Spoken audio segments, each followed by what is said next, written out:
지금 정부는 정부 차원에서 나서서 아주 반일 감정을 고조시키기 위해서 안간힘을 쓰고 있습니다. 뭐 북괴에 대한 적개심을 다른 데로 돌리기 위해서일 수도 있고, 경제난, 실업난 이런 그 사회 여러 현안들로부터 주의를 돌리려는 효과일 수도 있어요. 한국에서 시체 장사만큼 잘 되는 장사는 반일 장사만 한 게 또 없잖아요. 그런 분위기를 타서 그런지 요즘은 그야말로 아무데나 친일을 가져다가 대는 사람들이 있어요. 심지어 뭐 경제 얘기하면 친일파, 통계 얘기하면 친일파, 뭐 근거 대라 이러면 친일파, 문재인 싫어한다 이러면 친일파. 이 친일이라는 개념이 한국에서 너무 광범위하고 또 불분명해요. 사실 전통적으로 친일파라고 하면 우리는 이런 이미지를 상상했었어요. 뭐 나라를 팔아먹었거나 조선인들을 수탈했거나 조선인들 납치에다가 막 팔아먹고 나라 망하게 하고, 원래는 이런 걸 의미했던 것 같은데 언젠가부터는 그냥 일제시대에 뭔가를 했다 이러면 다 친일파래. 괴상한 풍조죠. 이게 과연 옳은 일일까요? 자, 생각해 봅시다. 여러분들이 태어났는데 그게 일제시대야. 아니면 1900년 초쯤 태어났어요. 머리가 굵어지기 전에 일제강점기가 시작됐어. 근데 여러분들이 공부도 잘하고 머리도 똑똑해요. 뜻도 크고 야망도 있고 뭔가 큰일을 하고 싶고 사람들한테 봉사하고 싶고. 근데 그래서 공직에 나가려면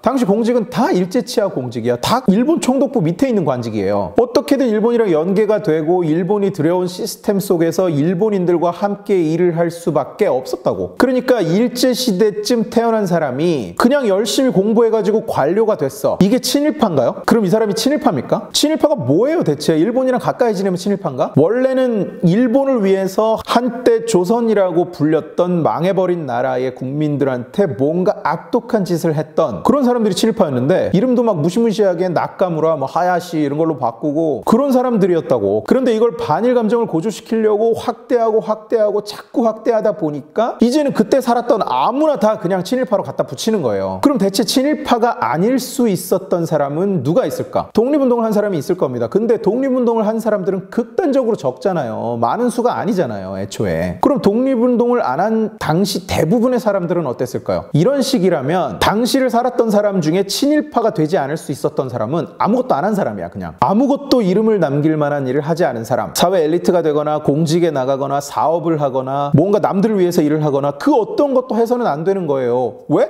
관청이 일본의 지배를 받고 있잖아. 관청이 일제시대 전에는 제대로 된 군대도 없었어요. 나는 군인이 되고 싶은데 내가 태어나서 내가 살고 있는 나라는 그냥 일제시대야. 그리고 일본 군대밖에 없는 거예요. 나는 법관이 되고 싶어. 근데 조선시대에는 근대화된 법체계도 없었고 아무것도 없었어요. 그래서 일본이 들여온 사법 시스템 속에서 일본이 들여온 법을 가지고 다른 선택지도 없다고요. 딱히 선생님이 되고 싶다? 관청이 일본 치하에 있잖아요. 교육부도 일본 치하에 있었겠지. 사업을 해서 부자가 되고 싶다.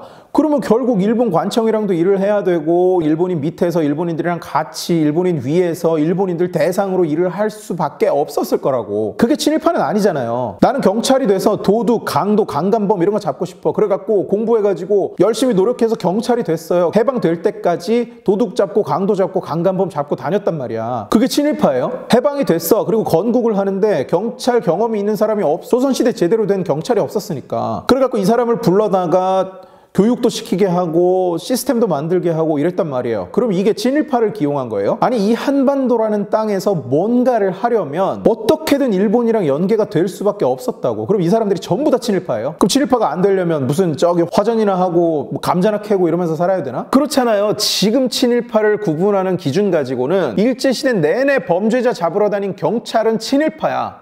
근데 일제시대 내내 범죄를 저지른 범죄자는 친일파가 아니라니까요. 이런 사람들은 기용해도 되고 이런 사람들은 건국에 참여해도 된다는 거예요. 이게 말이 됩니까? 이 친일파 논란이 지금 해방 후 70년이 지났는데도 계속 터져 나오는 이유는 순전히 정치적이에요. 일제 잔재, 일제 청산 이런 얘기를 입버릇처럼 하잖아요. 한국 사람들은. 근데 곰곰이 생각해 봐요. 지금 일본 식민지도 아닌데 친일파가 대체 뭐예요? 그게 무슨 의미가 있어? 일본을 좋아하는 사람인가? 일본 음식을 잘 먹는 사람? 일본어 할 줄 아는 사람? 일본을 미워하지 않는 사람? 이 사람들이 궁극적으로 하고 싶은 이야기, 이 사람들이 여러분들로 하여금 믿게 하고 싶은 이야기가 뭐냐면 대한민국은 일제의 잔재가 세운 나라고 친일파를 청산하지 못했으므로 건국 시점부터 정통성이 없는 나라다. 이 이야기를 하고 싶은 거예요. 대한민국의 건국의 주역들을 계승하는 세력은 이 친일 정신을 계승함으로 제거해야 하고 배척해야 한다.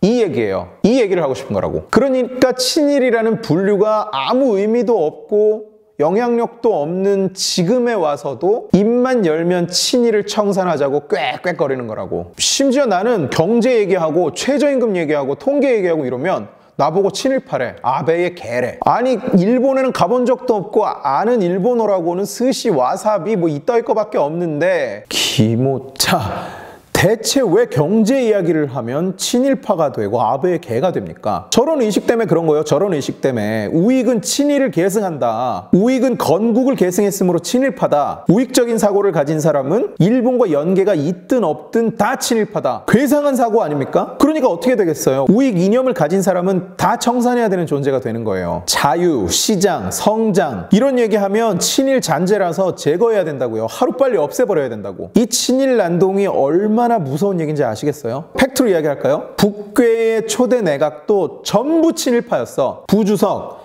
인민위원회 사법부장, 인민위원회 상임위원장, 문화선전성 부부상, 보위성 부상, 문화선전성 부상, 부수상, 공군사령관, 사단장, 부사단장 전부 다 친일파였어요. 물론 나는 그저 관직을 했다는 이유만으로 친일파라고 규정하는 거에는 반대예요. 근데 우리 초대 정부가 친일파라고 규정하는 사람들 말대로라면 저 사람들도 다 친일파잖아요. 다. 북괴는 친일 청산을 했는데 우리는 못했다. 전부 다 거짓말이잖아요. 완전히 거짓말이잖아요. 그리고 지금 소위 진보 세력 정치인들도 이 친일의 맥을 잇는다는 비판에서 자유롭지가 않아요. 중추원 참의 출신의 손자가 지금 여당 중진이죠. 그리고 보국대.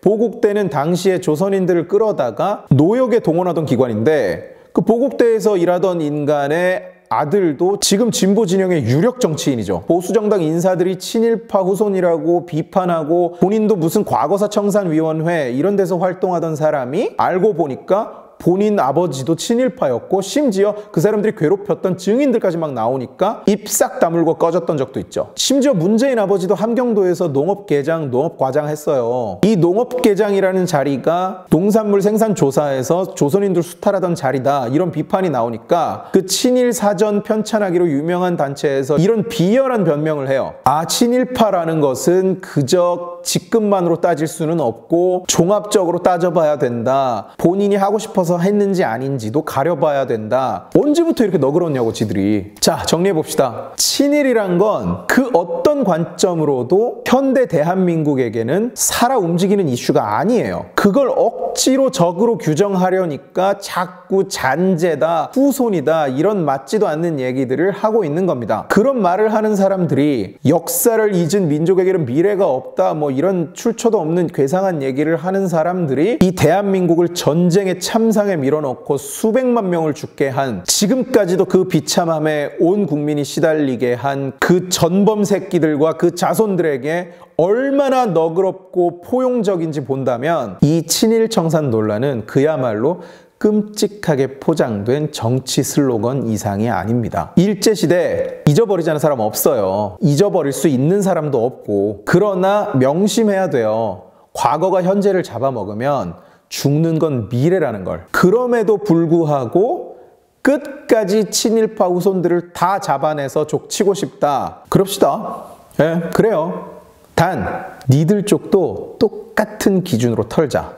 비열하게 그 변명 같은 거 늘어놓지 말고. 오늘 지식의 칼 이야기는 여기서 마치겠습니다. 재밌게 보셨나요? 재밌게 보셨으면 구독 버튼을 눌러주세요. 그리고 주변에 공유해주세요. 이 이야기를 좋아할 만한 사람에게, 또 이 이야기를 싫어할 만한 사람에게. 여러분들이 공유해 주시면 설득은 제가 하겠습니다. 고맙습니다.